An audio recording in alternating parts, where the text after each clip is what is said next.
मासापरायण दूसरा विश्राम। सती समझू रघुबीर प्रभाव, भई बस सिय मन किन्ने दुराऊ। कछु न परिचय तीर्ण गोसाई, किन्हु प्रणाम तुम रही नाई। सती जी ने रघुनाथ जी के प्रभाव को समझकर डर के मारे शिव जी से छिपाव किया और कहा, हे स्वामिन, मैंने कुछ भी परीक्षा नहीं ली, वहाँ जाकर आपकी ही तरह प्रणाम किया। जो तुम कहो सो मृषा न होई, मोरे मन प्रतीति अति सोई। तब शंकर देखू धरी ध्याना, सती जो किन्नर चरित सब जाना। आपने जो कहा वो झूठ नहीं हो सकता, मेरे मन में यह बड़ा पूरा विश्वास है। तब शिव जी ने ध्यान करके कहा और सती जी ने जो चरित्र किया था सब जान लिया।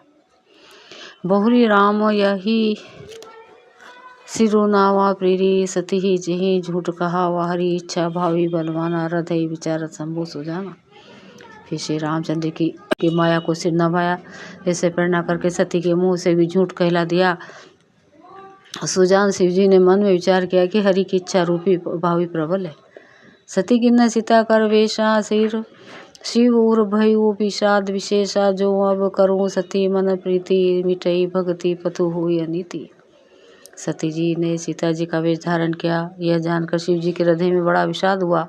उन्होंने सोचा कि यदि मैं अब सती से प्रीति करता हूँ तो भक्ति मार्ग लुप्त हो जाता है और बड़ा अन्याय होता है।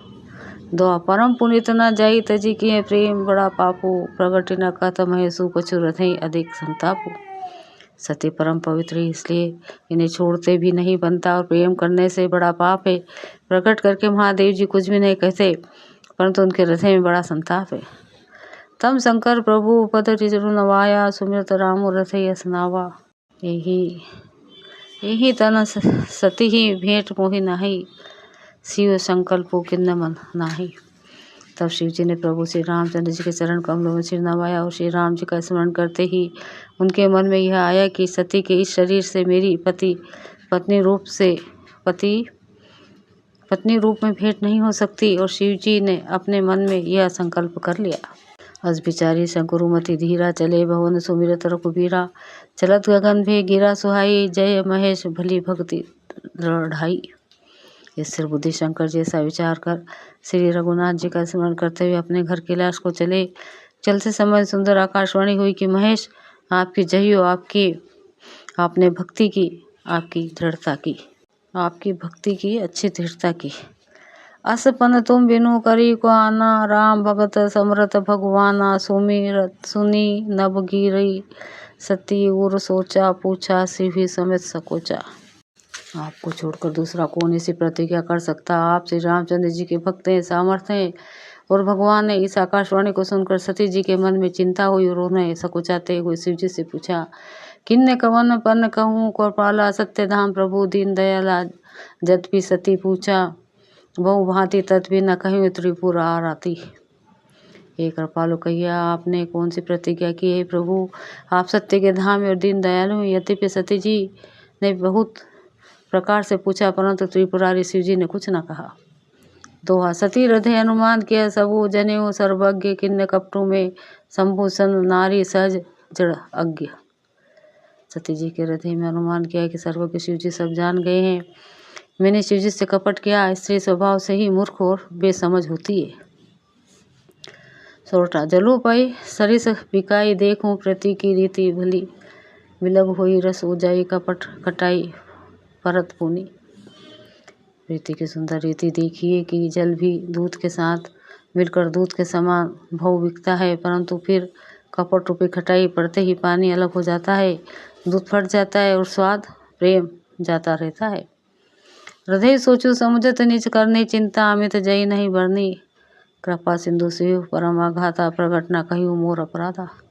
अपनी करने को याद करके सती जी के हृदय में इतना सोचे कि और इतनी अपार चिंता है कि जिसका वर्णन नहीं किया जा सकता। उन्होंने समझ लिया कि शिव जी कृपा के परम अथाह सागर हैं। इससे प्रगट में उन्होंने मेरा अपराध नहीं कहा। शंकर अरु कौलोगी भवानी, प्रभु मोहि तजे हृदय कुलानी। निज अघ समुझी न कछु कही जाई, तपाई आऊँ इव और अधिकाई। शिव जी का रूप देखकर सती जी ने जान लिया कि स्वामी ने मेरा त्याग कर दिया है और वे हृदय में व्याकुल हो उठी। अपना पाप समझकर कुछ कहते नहीं बनता, परंतु हृदय भीतर ही भीतर कुमार के आंवों की तरह समान अत्यंत जलने लगा। सती ही ससोच जानी रस केतु, कहीं कथा सुंदर सुख हेतु। वर्णत पंत विविध इतिहासा, विश्वनाथ पहुँचे कैलासा। वृषकेतु शिव जी ने सती को चिंतायुक्त जानकर उन्हें सुख देने के लिए सुंदर कथाएं कही। इस प्रकार मार्ग में विविध प्रकार के इतिहासों को कहते हुए विश्वनाथ कैलाश जा पहुँचे। तहाँ पुण्य शंभु समुझे पन आपान, बेटे बटतर करी कमलासन। शंकर सहज स्वरूप सम्हारा, लागी समाधि अखंडा पारा। वहाँ पे शिव जी अपनी प्रतिज्ञा को याद करके बड़ के पेड़ के नीचे पद्मासन लगाकर बैठ गए। शिव जी ने अपना स्वाभाविक रूप संभाला और उनकी अखंड और अपार समाधि लग गई। दोहा सती बसी कैलाश तब, अधिक सोचू मन माही। मरऊँ न कोई जान कछु जुग, सम दिवस सिराही। तब से सती जी कैलाश पर रहने लगी। उनके मन में बड़ा दुख था। इस रहस्य को कोई कुछ भी नहीं जानता था। उनका एक एक दिन युग के समान बीत रहा था। नित नौ सोचू सती उर भारा, कब जेहूँ दुख सागर पारा। मैं जो किन्न रघुपति अपमाना, पुनि पति वचनो मृषा करी जाना। सती जी के हृदय में नित्य नया और भारी सोच हो रहा था कि मैं इस दुख समुद्र के पार कब जाऊंगी। मैंने जो श्री रघुनाथ जी का अपमान किया और फिर पति के वचनों को झूठ जाना। सो फलु मोहि विधाता दिन्ना, जो कछु उचित रहा सोई किन्ना।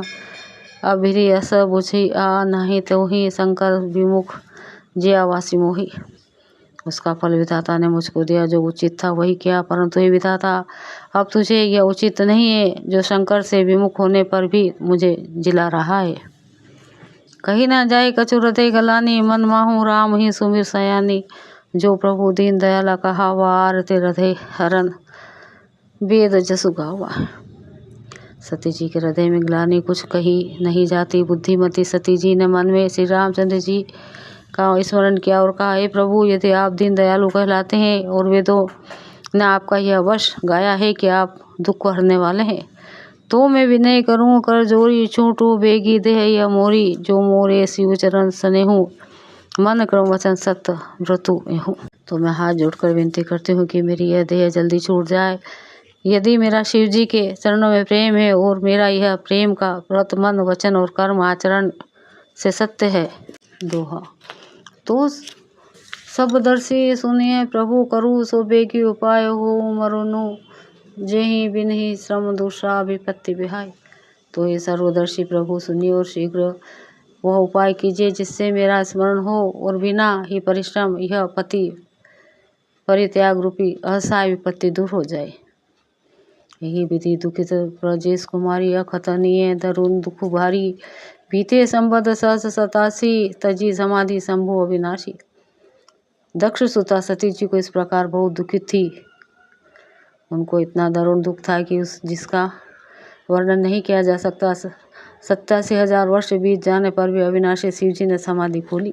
राम नाम शिव सुमिरन लगे, जनेऊ सती जगतपति। जागे जाई शंभु पद बंदनु गिन्ना, सन्मुख शंकर सोनु किन्ना। शिव जी राम नाम का स्मरण करने लगे। तब सती जी ने जाना कि अब जगत के स्वामी शिव जी जागे हैं। उन्होंने जाकर शिव जी के चरणों में प्रणाम किया। शिव जी ने उनको बैठने के लिए सामने आसन दिया। लगे कहन हरि कथा रसाला, दक्ष प्रजेश भय तेहि काला। देखा विधि विचारी सब लायक, दक्षी किन्नी प्रजापति नायक। शिव जी भगवान हरि को रसमयी कथाएं कहने लगे। उसी समय दक्ष प्रजापति हुए। ब्रह्मा जी ने सब प्रकार से योग्य देख समझकर दक्ष को प्रजापतियों का नायक बना दिया। बड़ा अधिकारी दक्ष जब पावा अति अभिमानु रथे, तब आवा नहीं कहू अस जन्मा। जगमाई प्रभुता पाई जाई मद नाही। जब दक्ष ने इतना बड़ा अधिकार पाया तब उनके हृदय में अत्यंत अभिमान आ गया। जगत में ऐसा कोई नहीं पैदा हुआ जिसको प्रभुता पाकर मद ना हो। दो दक्ष लिए मुनि बोले, सब करन लगे बड़ा जाग। नेवते सादर सकल सूरजे पावत मख भाग। दक्ष ने सब मुनियों को बुला लिया और बड़े यज्ञ करने लगे जो देवता यज्ञ का भाग पाते हैं। दक्ष ने उन सबको आदर सहित निमंत्रित किया। किन्नर नाग सिद्ध गंधर्वा, बंधु समेत चले सुर सरबा। विष्णु विरांची महेश विहाई, चले सकल सुरजान बनाए। दक्ष का निमंत्रण पाकर किन्नर, नाग, सिद्ध, गंधर्व और सब देवता अपनी अपनी ईश्वर सहित चले। विष्णु, ब्रह्मा और महादेव जी को छोड़कर सभी देवता अपना अपना विमान सजाकर चले। सती बिलोके व्याम विमाना, जात चले सुंदर विधि नाना। सूर सुंदरी करही कलगाना, सुनत श्रवण छूटी मुनि ध्याना। सती जी ने देखा अनेकों प्रकार के सुंदर विमान आकाश में चले जा रहे हैं। देव सुंदरियां मधुर गान कर रही हैं जिन्हें सुंदर मुनियों का ध्यान छूट जाता है।